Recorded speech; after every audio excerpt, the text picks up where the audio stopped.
Okay guys, so the counter movement jump, fantastic exercise for developing lower body strength and power. It does involve triple extension of the ankle, knee and hip at the same time, and it does involve landing mechanics, which can be quite stressful, particularly for beginners. So I do stress the importance of being able to perform a squat pattern relatively comfortably with a good degree of technique before starting this exercise. So the main coaching points, we're going to start with the hands on the hips.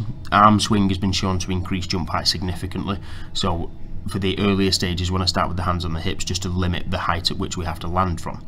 The jump isn't actually the most stressful part on the body, it's the landing and focusing on good landing mechanics. So starting with your feet hip to shoulder width apart, it tends to be quite a natural movement, so whatever position you're standing will probably be the position that is most optimal for you.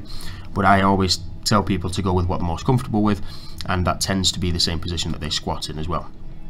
From here, placing your hands on your hips, you want to focus on bracing your abs, controlling a self-selected depth on your descent. So it's entirely up to you how low you squat. Most people prefer to squat to about a quarter or half squat position before jumping up again. It just gives you that stretch in your lower body to be able to spring and jump back up, but it's whatever is most comfortable for you. From the depth position, you want to focus on rapid extension of the hip, knee and ankle, so jumping as high and as fast as you can. Research has shown this to be the most optimal coaching cues for yourself to give, so focus on jumping as high and as fast as possible gives you the greatest impulse and therefore the greatest jump height. As you can see in the video, you will see my hips, knees and ankles all extend at the same time. I'm focusing on getting my chest nice and tall throughout the course of the exercise, and then when I'm landing back on the ground, I am landing in a shallow squat position, so I'm focusing on absorbing the landing. A good cue that I tend to say for people is imagine you're landing on a trampoline, or imagine you're landing on glass, whichever works best for you. Something that you don't want to break, you want to be nice and quiet on the landing. Just shows that you have control of the movement and the muscles are taking the brunt of the force as opposed to the joints.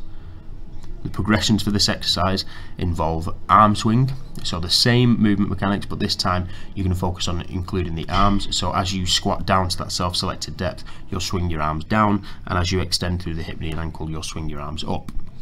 And then one of the final progressions that we tend to show, and this is a really advanced derivative, is jumping as high as you possibly can and then landing on one leg. So again, you're doubling the load on one leg, but still focusing on keeping it under control, keeping it quiet, landing in that shallow squat position and absorbing the force from the jump.